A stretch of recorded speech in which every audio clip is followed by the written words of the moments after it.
Assalamualaikum warahmatullahi wabarakatuh. Hai teman-teman semuanya, selamat datang kembali ya di channel Studio Horor. Studio Horor kali ini akan menceritakan tentang kisah penglaris.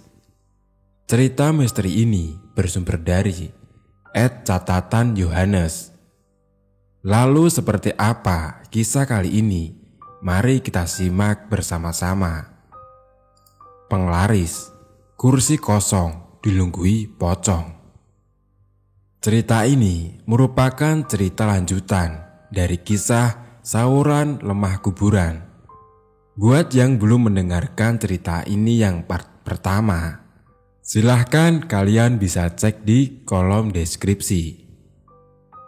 Nah, baiklah, buat kalian yang sudah mendengarkan part pertamanya, Mimin akan lanjutkan untuk ceritanya. Kisah ini sudah mendapat persetujuan dari narasumber, namun dengan catatan nama dan hal yang lain yang berbau sensitif akan Mimin samarkan. Belum usai dendam Mas Sugeng, dendamnya kepada Ira dan Slamet sepertinya sudah tidak dapat lagi dibendung. Setelah kejadian panah di tengah sawah, banyak sekali gangguan yang diterima keluarga Slamet. Mulai dari kedua anaknya yang jatuh sakit secara bersamaan dan juga Ira yang sering tiba-tiba pingsan. Warung bakso Slamet pun sebenarnya sudah tutup. Entah harus dengan kejadian apa yang dapat membuat Mas Sugeng merasa puas. Keuangan yang kian hari semakin menipis untuk pengobatan kedua anaknya dan juga Ira. Beberapa dokter sudah mereka datangi, begitupun dengan orang pintar. Niat hati tidak ingin membalas, hanya berharap anak dan istrinya sembuh. Sepertinya belum cukup untuk dijadikan modal, kesabarannya luar biasa. Dia hanya mengucap kata, sabar, ketika ditanya oleh istrinya. Masa mau makan sabar mas? Tanya Ira dengan nada agak tinggi. Biarkan saja, yang sabar, jawab Slamet sembari menghisap rokoknya. Di sisi lain, kesehatan kedua anaknya, Siti dan Rizky, semakin memburuk. Coba dibawa ke Kiai Soleh mas, pinta Ira ke Slamet suaminya. Iya, gampang, jawab Slamet dengan singkat. Karena dirasa sudah darurat, akhirnya Slamet membawa kedua anaknya ke rumah Kiai Soleh. Di sana mereka diruqyah, tidak ada kesurupan, namun kedua anaknya muntah-muntah di tengah sesi acara ruqyah. Setelah selesai, Slamet dan kedua anaknya pulang dengan membawa kemenyan merah untuk dibakar setiap habis maghrib. Hanya berselang 3 hari saja, kesehatan Ira dan kedua anaknya pulih. Siti dan Rizky kembali jatuh sakit, di mana sakit yang mereka rasakan sama seperti kemarin. Slamet berencana menghubungi Bedere Soleh lagi, namun dia urungkan karena keuangannya yang sudah menipis. Malu jika sudah meminta tolong, tapi tidak ada timbal baliknya. Akhirnya, Slamet memutuskan meruqyah pribadi kedua anaknya agar tidak keluar biaya banyak di kondisi keuangan keluarganya yang menipis. Slamet memutuskan belajar memperdalam ilmu agama, terutama dalam bidang pengobatan. Tidak ada niatan membalas santet Mas Sugeng, niatnya murni untuk kesembuhan keluarganya. Dia melakoni melek bengi, berzikir, mendekatkan diri kepada Yang Maha Kuasa, meminta petunjuk untuk kesembuhan istri dan anaknya.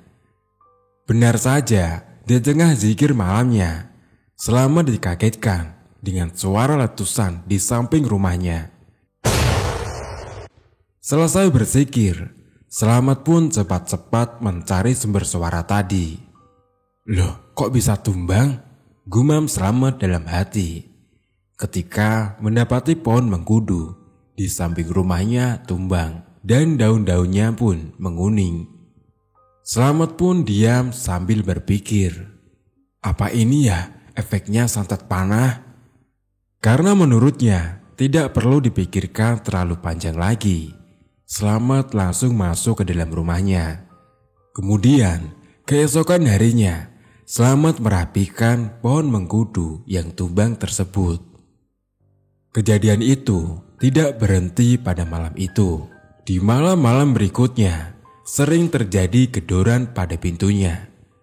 Suara ketokan pintu layaknya tamu yang akan bertamu ke rumahnya sering terdengar setiap pukul 2 dini hari. Sengaja Slamet tidak membukakan pintunya karena dia ingat wejangan dari kakek neneknya dulu sebelum beliau meninggal. Le, kalau ada orang mengetuk pintu tengah malam, jangan dibukakan dulu sebelum orang itu memanggil-manggil orang yang ada di dalam rumahmu. Selain santet, hal yang lebih ditakutkan juga ada perampok bersenjata yang berniat mencuri. Singkat cerita, ketika Slamet mendapatkan rezeki yang cukup untuk modal membuka warung baksonya lagi, dia pun berniat berjualan lagi. Meskipun awalnya ditolak oleh Ira, namun akhirnya Ira pun menyetujui keinginan Slamet. 1 minggu saat warungnya buka, tidak ada keanehan yang terlalu menonjol, seperti sahuran tanah kuburan atau hal lain seperti kemarin. Tapi Slamet dikagetkan dengan Mas Sugeng yang tiba-tiba membangun warung di depan rumahnya. Karena penasaran, iseng Slamet datang berniat membantu sebisanya membangun warung tersebut sambil bertanya ke Mas Sugeng, "Mau dibuat apa ini, Mas?" "Mau tak buat dagang bakso seperti punyamu," jawab Mas Sugeng. Sontak Slamet pun kaget, dia hanya bisa diam. Tidak lama Slamet pulang lalu menceritakan kepada Ira. Ira pun juga sama, hanya bisa diam mendengar cerita dari Slamet. Maksud Ira sebenci itu sama keluarganya. Sampai-sampai dia pun mau berjualan makanan yang sama seperti dia. Kata Slamet, kalau emang kita yang harus mengalah, kita saja yang harus menutup warungnya. Toh mengalah juga tidak ada ruginya. Ira mengangguk sambil mendengar penjelasan dari Slamet. Namun Ira berpesan, "Pokoknya jangan tinggalkan ibadahmu ya, Mas." "Iya," jawab Slamet. 2 minggu berselang. Warung yang dibangun Mas Sugeng sudah jadi. Kemudian dia mulai menuliskan hari di mana warungnya akan buka. Sebulan setelah Mas Sugeng membuka warungnya, dagangan Ira mulai terasa sepi. Kembali lagi seperti dulu pada saat ada sahuran lemah kuburan itu. "Mas, apa rasa bakso kita kalah enak tak?" tanya Ira. Karena melihat beberapa pembeli langganannya sekarang pindah membeli bakso di warungnya Mas Sugeng. "Hus, dijaga bicaramu. Rezeki sudah ada yang mengatur," jawab Slamet. Mendengar jawaban suaminya, Ira pun cemberut, lalu pergi ke dalam warungnya meninggalkan Slamet. Dikasih tahu malah marah, gerutu Slamet. Seminggu berjalan, dagangan Ira dan Slamet perlahan menjadi sepi. Hampir semua pelanggannya sekarang lari ke warung bakso Mas Sugeng. Hingga terjadi suatu kejadian yang membuat Slamet bingung.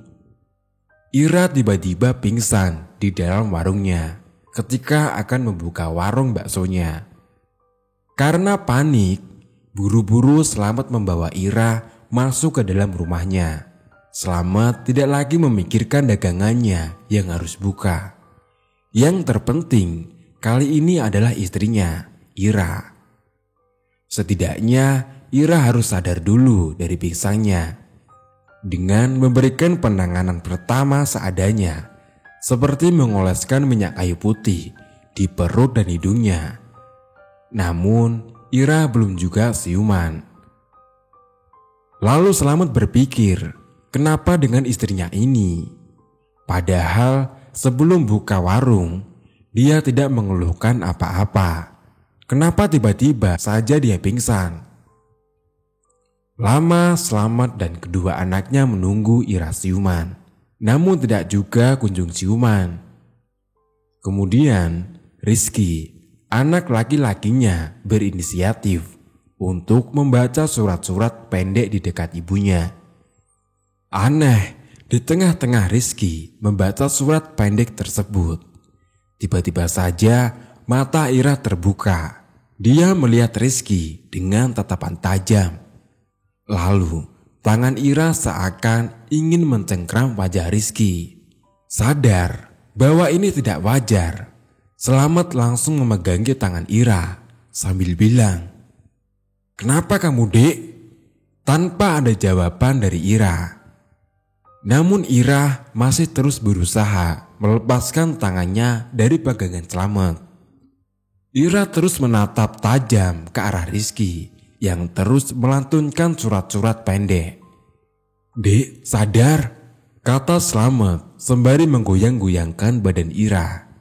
"Istighfar, Bu," kata Siti yang berdiri di samping Rizky sambil menangis.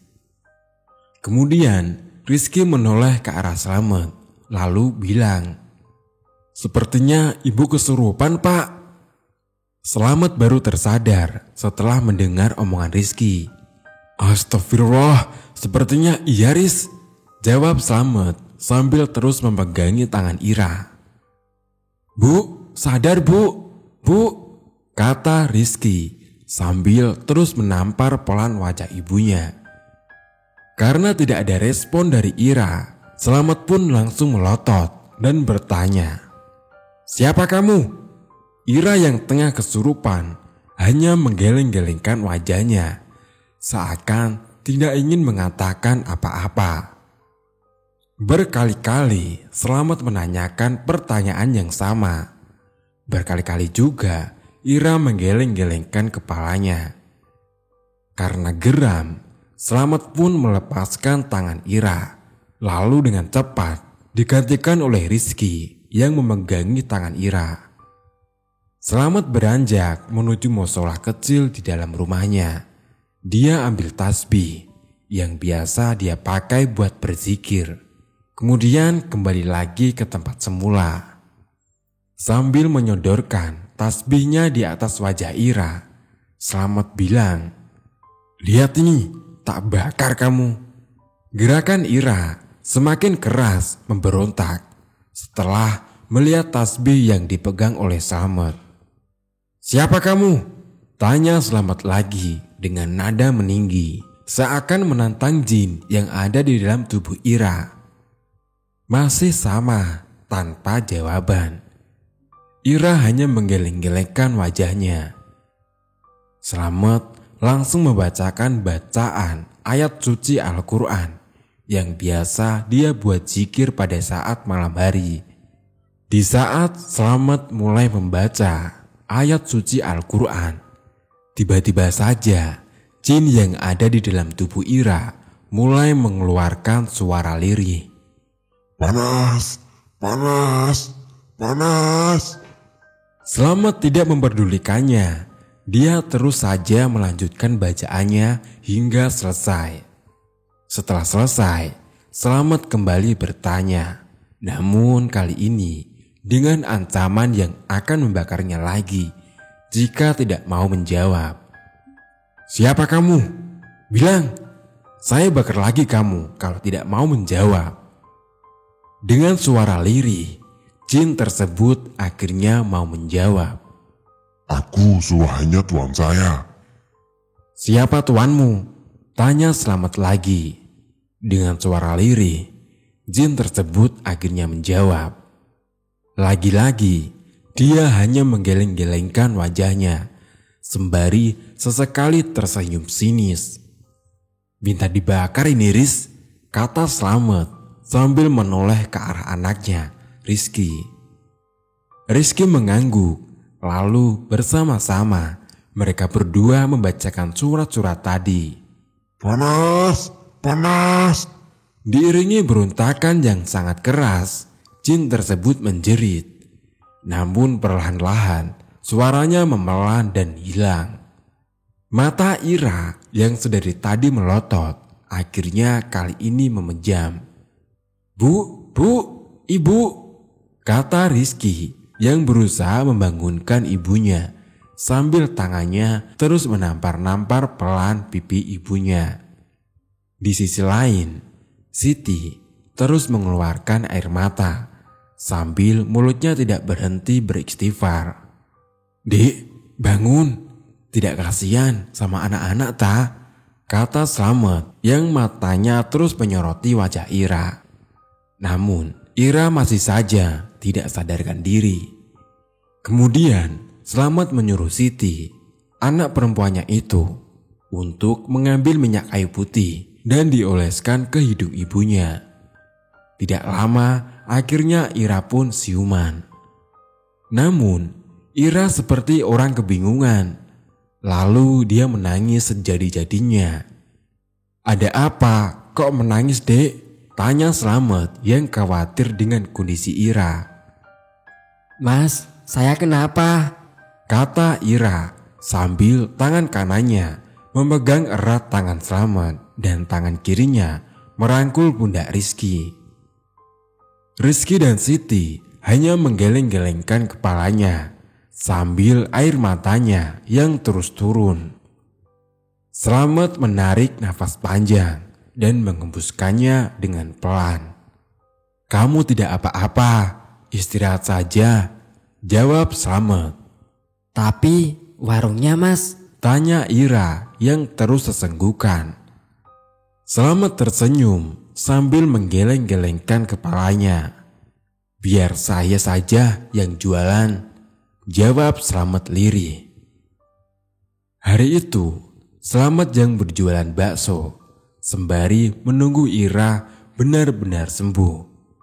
Kejadian seperti itu terus saja terulang meskipun tidak setiap hari. Ira sering tiba-tiba pingsan saat berjalan ke warungnya. Aneh, ada yang tidak beres ini, gumam Slamet dalam hatinya sembari menggendong tubuh istrinya masuk ke dalam rumah. Ibu, pingsan lagi Pak? Tanya Siti yang sedang sibuk mencuci bajunya. Iya, Slamet berteriak menjawab Siti sambil terus menggendong tubuh istrinya dan berjalan cepat masuk ke dalam rumah. Sampai di dalam rumah, Slamet menidurkan istrinya di kursi panjang ruang tengah sembari mengoleskan minyak kayu putih di bagian perut dan hidung istrinya. Kemudian Slamet pergi meninggalkan Ira dan berniat ke warung untuk menyiapkan segala sesuatu sebelum warungnya buka.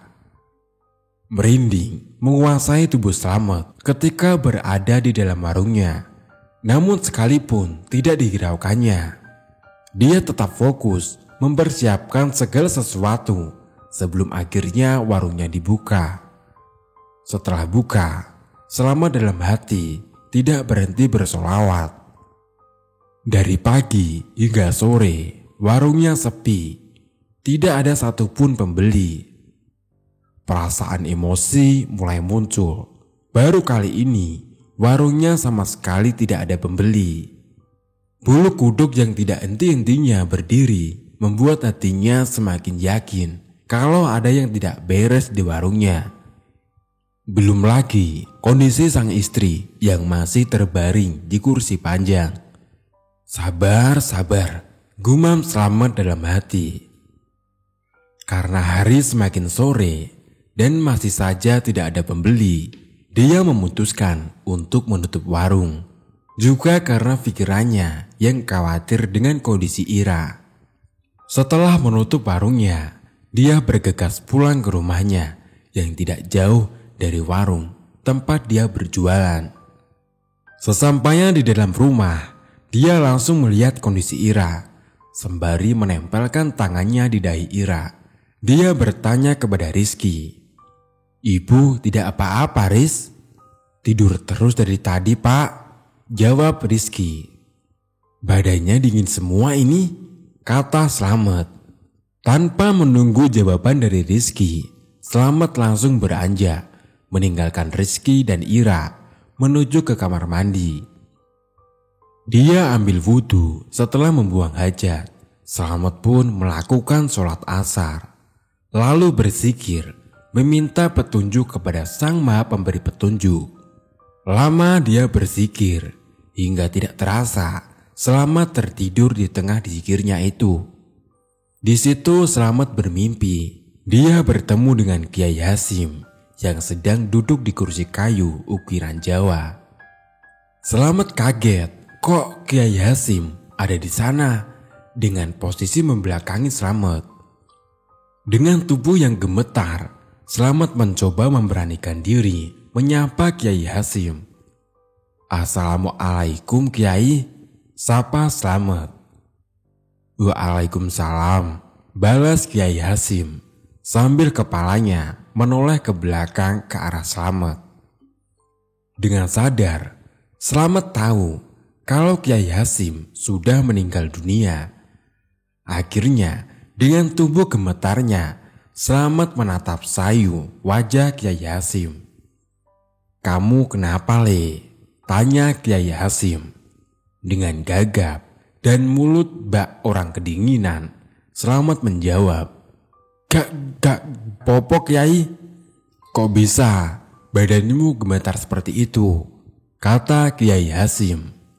Slamet hanya membalasnya dengan senyuman dan berusaha menenangkan dirinya. "Yang rutin kalau ngeruqyah istrimu, Met," kata Kiai Hasyim sembari dia menundukkan kepalanya.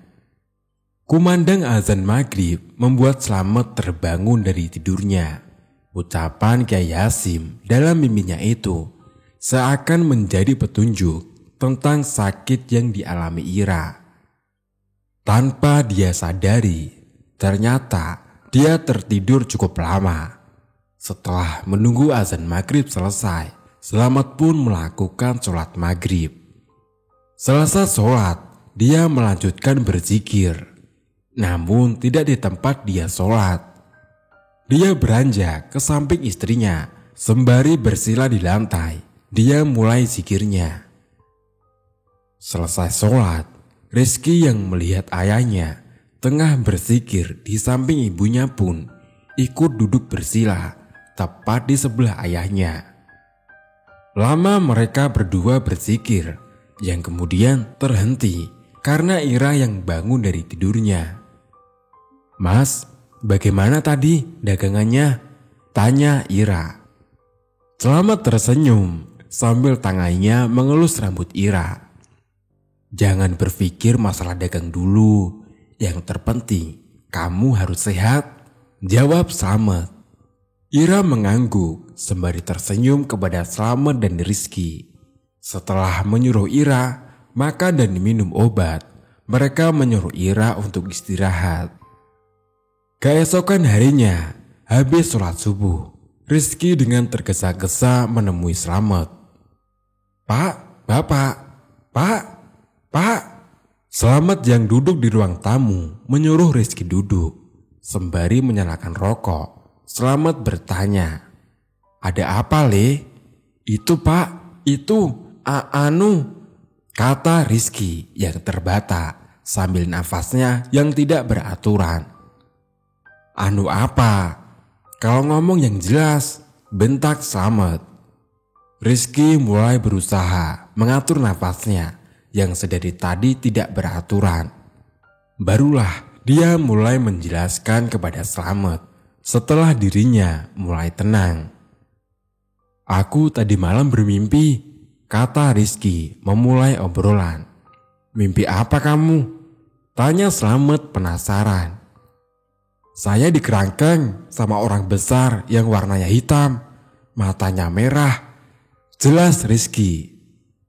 Slamet hanya fokus mendengarkan cerita Rizky sambil sesekali menghisap rokok yang ada di tangannya. Nah, orang besar itu mengancam saya, Pak. Katanya dia mau membunuh ibu. Penjelasan dari Rizky sontak membuat Slamet kaget. Sambil mematikan rokoknya, Slamet menyuruh Rizky melanjutkan ceritanya. Bulu kuduk mereka berdua secara tiba-tiba berdiri, seakan mulai menjalar ke seluruh tubuh mereka. Dengan diarungi rasa takut, Rizky tetap mencoba melanjutkan menjelaskan kepada Slamet. Saya hanya diam, Pak. Saya seperti di tengah-tengah yang diputari sama api. Jelas Rizky lagi. Bicara itu aja? Tanya Slamet. Rizky mengangguk dengan raut wajah cemas. Oh iya Le, Bapak baru inget kemarin pas habis sholat asar, Bapak bermimpi didatangi Kiai Hasim, kata Slamet. Gimana itu Pak? Tanya Rizky. Yaitu disuruh rutin buat mengeruqyah ibumu, jelas Slamet. Loh ya udah, ayo diruqyah ibu Pak, ajak Rizky. Ayo, kata Slamet sambil berdiri dan melangkah ke arah Ira, lalu diikuti oleh Rizky. Merinding di tubuh mereka semakin jelas dan seakan tidak mau mereda. Namun tidak mereka hiraukan, fokus mereka hanya kesembuhan Ira. Sesampainya di samping Ira, Rizky membangunkan Ira. Bu, ibu, bangun, kata Rizky sambil tangannya menggoyang-goyangkan tubuh ibunya. Ira pun terbangun. Ada apa Riz? Tanya Ira. Mau diruqyah sama bapak bu? Kata Rizky sembari tersenyum menatap ibunya. Ira mengangguk, seakan memberi isyarat bahwa dia bersedia untuk diruqyah. Setelah sama-sama mengambil wudhu, Slamet mulai meruqyah Ira. Lantunan ayat suci mulai dia bacakan. Begitu juga dengan Rizky, dia fokus untuk menirukan bacaan yang dibaca oleh ayahnya itu. Benar saja, jin yang ada di dalam tubuh Ira mulai bereaksi. Dan tidak lama, Ira pun muntah di dalam tas kresek yang sudah dipegangi oleh Rizky. Tidak berhenti di situ, Slamet terus membacakan ayat-ayat suci hingga pada bacaan ayat pembakar jin jahat dibacakan. Reaksi jin dalam tubuh Ira sudah tidak terkontrol lagi, hingga membuat Ira kesurupan, mata melotot sambil berteriak. Panas, panas. Katanya, tas kresek ditaruh. Lalu Rizky dengan cepat memegangi tangan Ira yang berusaha memukul Slamet. Slamet pun akhirnya menghentikan bacaannya. Ira hanya tersenyum saja sambil matanya melirik ke arah Slamet. Slamet pun mulai membacakan lagi ayat pembakar yang tadi dibacakan tersebut. Sontak membuat jin yang berada di dalam tubuh Ira merasa kepanasan hingga benar-benar meminta ampun dan menyuruh Slamet menghentikan bacaannya. Slamet tertawa kecil lalu bilang, "Siapa kamu? Jawab, atau saya bakar lagi kamu sampai mati," ujar Slamet. Sembari melirik Slamet, jin tersebut bilang dengan suara lirih, Saya cuma disuruh tuan saya buat nyakiti orang ini. "Iya, siapa tuanmu?" Tanya Slamet lagi, kali ini dengan bentakan. Sugeng, Kata jin yang merasuki tubuh Ira. Tak khayal membuat Slamet dan Rizky kaget. Rizky yang masih terus memegangi tubuh ibunya refleks menoleh ke arah Slamet, ayahnya. Sedikit mendongakkan kepala sebagai isyarat kepada ayahnya. Sedangkan Slamet hanya bisa menggeleng-gelengkan kepalanya.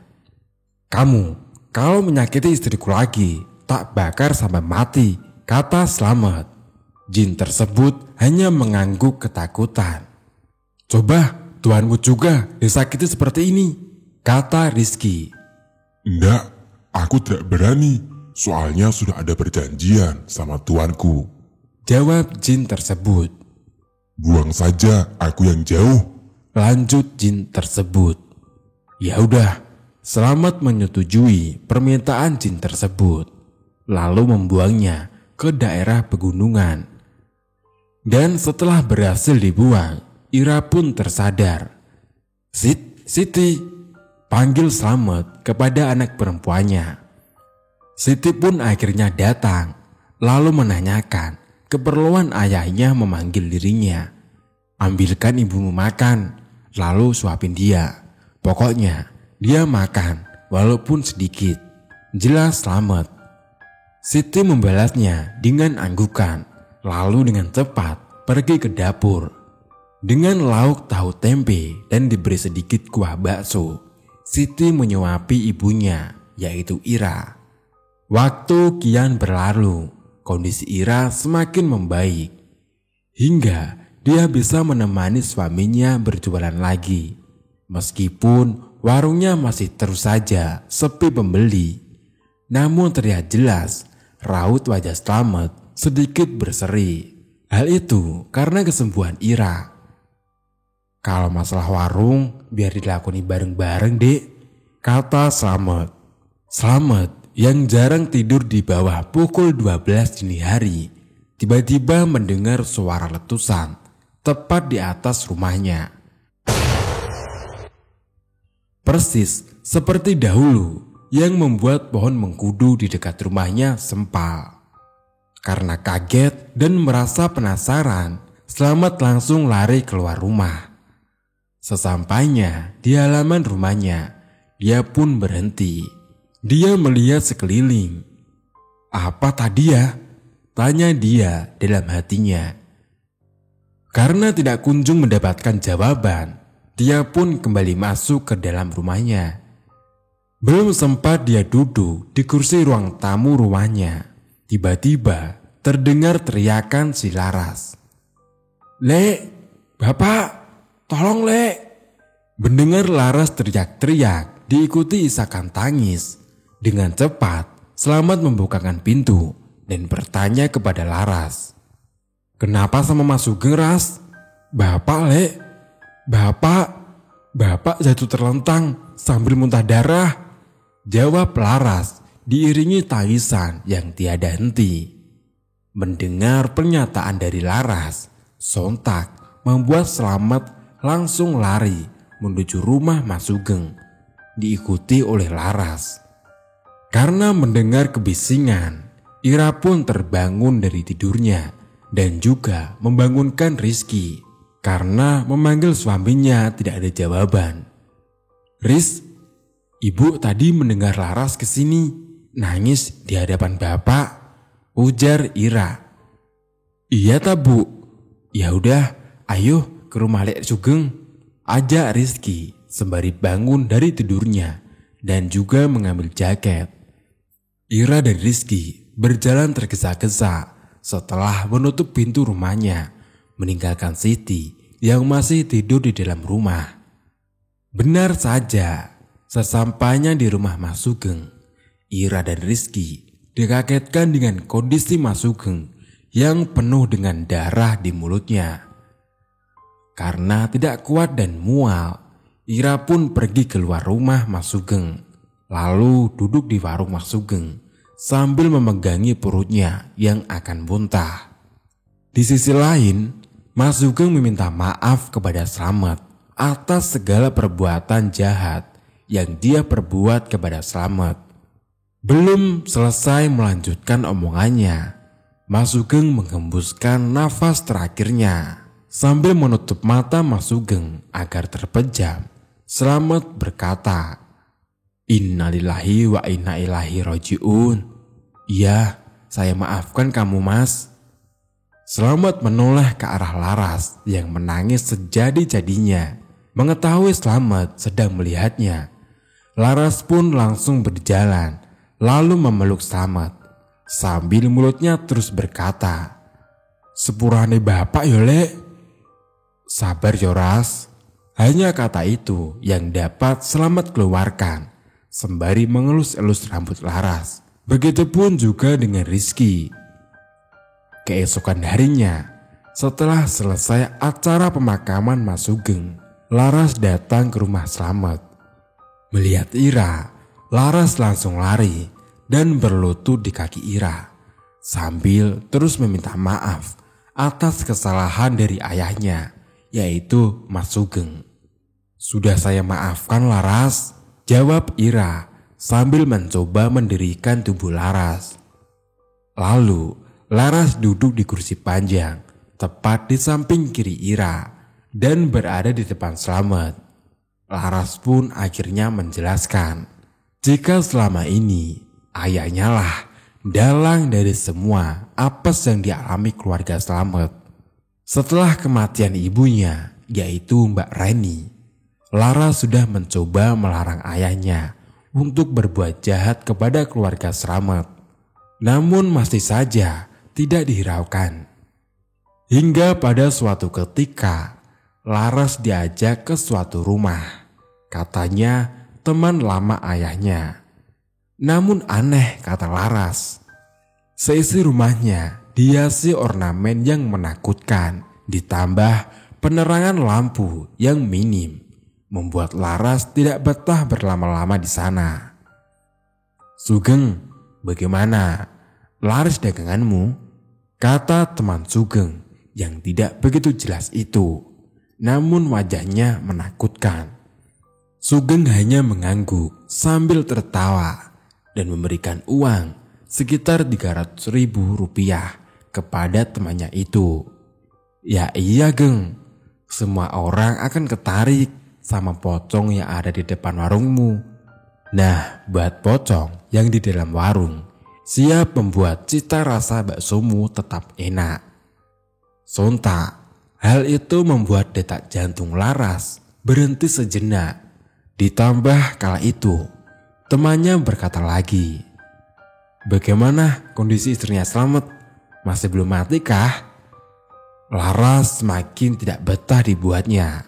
Percakapan ngalur ngidul mereka selalu mengerucut kepada pesugihan atau santet yang dikirimkan kepada keluarga Selamat. Sepulang dari sana, Laras penasaran dengan sosok dua pocong yang katanya ada di depan dan di dalam warung ayahnya itu. Sembari membantu ayahnya berjualan, Laras mencoba melihat keanehan yang ada di warung ayahnya. Dimulai ketika ada orang yang sudah berhenti di warung Lek Selamat. Namun tidak lama putar balik menuju ke warung ayahnya. Sering kali itu terjadi. Lalu Laras juga melihat orang yang makan di warung ayahnya. Kalau tambah tidak 1-2 kali, bisa-bisa sampai 5 kali bertambah. Melihat kejanggalan itu, Laras hanya bisa menggeleng-gelengkan kepalanya. Hingga suatu ketika, saat warungnya sudah tutup, Laras duduk di kursi bagian belakang. Di mana hanya itu yang dalam satu meja kursinya 2. Sedangkan yang lain itu satu meja 4 kursi. Saat Laras duduk, ayahnya marah dan menyuruh Laras pindah duduk di kursi yang lain. Memang bedanya apa Pak? Tanya Laras kepada ayahnya. Ayahnya hanya diam, tidak menjawab. Tapi tetap bersikukuh menyuruh Laras untuk pindah ke tempat duduk. Dari sana Laras mulai berpikir, apakah 2 kursi itu tempat duduknya 2 pocong ingun-ingun bapak? Keseharian kehidupan Laras dibuat tidak tenang dengan tingkah laku ayahnya. Dia bingung harus berbuat apa lagi untuk menghentikan praktik-praktik ilmu hitam yang dilakukan ayahnya itu. Sepertinya ayahnya, yaitu Lek Sugeng, tidak kapok dengan kematian istrinya yang secara tidak langsung menjadi tumbal untuk menguatkan ilmu hitam yang dimilikinya. Hingga pada suatu ketika, Sugeng berniat mengirimkan ilmu pamungkasnya kepada Ira. Segala macam sesuatu sudah dipersiapkan. Malam itu Laras belum tidur. Dia terus melihat gerak-gerik ayahnya. Banyak mantra dan doa yang mulai dibacakan. Sesekali menyebut nama Ira di antara mantra dan doanya itu. Setelah selesai membaca mantra dan doa, Sugeng diam memejamkan matanya. Dan tidak lama, Laras mendengar suara letusan di rumah Lek Slamet. Bersamaan dengan itu, ayahnya, Sugeng terpental ke belakang. Dia tergeletak sambil terus memuntahkan darah segar dari mulutnya. Karena tidak tahu lagi harus berbuat apa, Laras lari ke rumah Lek Slamet dan meminta pertolongan. Karena feeling Laras kuat bahwa Lek Slamet pasti belum tidur malam itu. Mendengar penjelasan dari Laras, Ira dan Slamet ikut prihatin. Perasaan mereka bercampur aduk antara marah melihat perilaku Mas Sugeng dan kasihan dengan Laras anaknya. Ya udah Laras, Lek Ira sama Lek Slamet sudah memaafkan kok, kata Ira mendinginkan hati Laras. Iya Nduk, kamu yang sabar ya, yang tabah juga, tambah Slamet. Kalimat Nduk merupakan ungkapan orang tua kepada anak perempuannya. Mendengar ucapan Ira dan Slamet yang legowo memaafkan kesalahan orang tuanya, membuat hati Laras tenang. Lalu Laras berpamitan pulang kepada Ira dan Slamet. Cerita pun tamat. Terima kasih buat teman-teman yang sudah berkenan memberikan dukungan kepada Mimin berupa like dan subscribe. Mohon maaf apabila ada kesalahan kata, kesamaan nama atau tempat. Semoga bisa diambil sisi positifnya dan tidak pernah lagi terjadi hal-hal yang serupa. Sekian dari Mimin untuk cerita kali ini. Kursi kosong dilunggui pocong. Wassalamualaikum warahmatullahi wabarakatuh.